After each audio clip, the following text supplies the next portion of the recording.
Hello. हम पहुंचे हुए थे बच्चों लेसन फर्स्ट के कब कहाँ और कैसे में। हम पढ़ रहे थे कि पुरातत्वविद कौन होते हैं। तो देखिए बच्चों, पुरावस्तुएं क्या होती है पहले हम वो जानते हैं।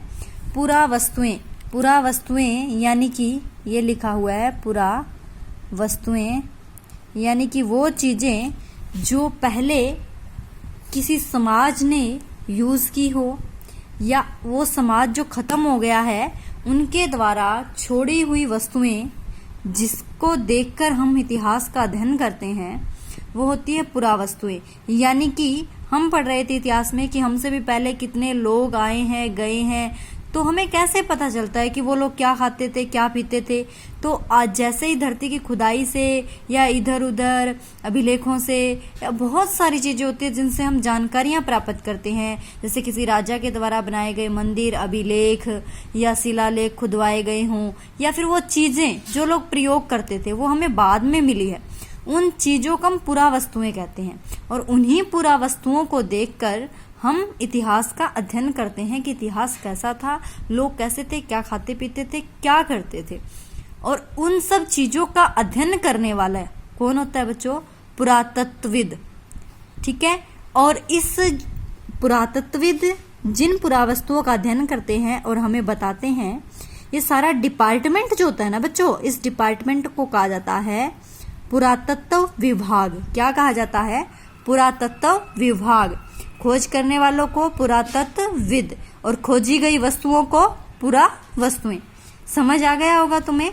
इसमें मेन टॉपिक्स यही थे कि हमें उन्हीं के द्वारा पता लगता है। अब देखिए तिथियों क्या मतलब है। तिथियों की शुरुआत तो बहुत बाद में हुई थी। कैसे अंदाजा लगाया गया कितने साल, क्या साल था, किस टाइप से था?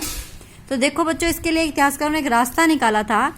जब कोई हमसे तिथि के बारे में पूछता तो हम दिन की तारीख, माह, वर्ष, जैसे कि 2000 या किसी इस तरह का कोई और वर्ष बता देते हैं। अब हमें पूछता है कोई क्या चल रहा है, बता 2020, तो इसकी शुरुआत कैसे हुई थी, क्या था 2020? तो देखिए, ईसाई धर्म परिवर्तन ईसा मसीह के जन्म की तिथि से मानते हैं।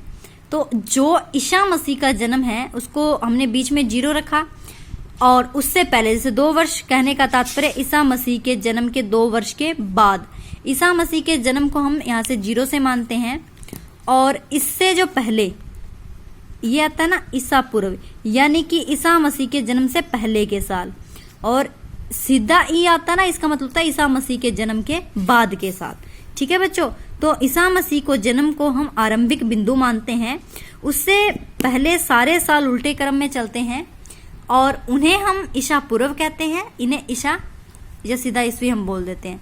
तो देखो, अंग्रेजी में बीसी शब्द का मतलब होता है बिफोर क्राइस्ट, यानी कि ईसा पूर्व, और कभी कभी इसकी जगह हम एडी भी लिख देते हैं, यानी एनो डोमिनी शब्दों से बना है। इसका मतलब होता है ईसा मसीह के जन्म के वर्ष।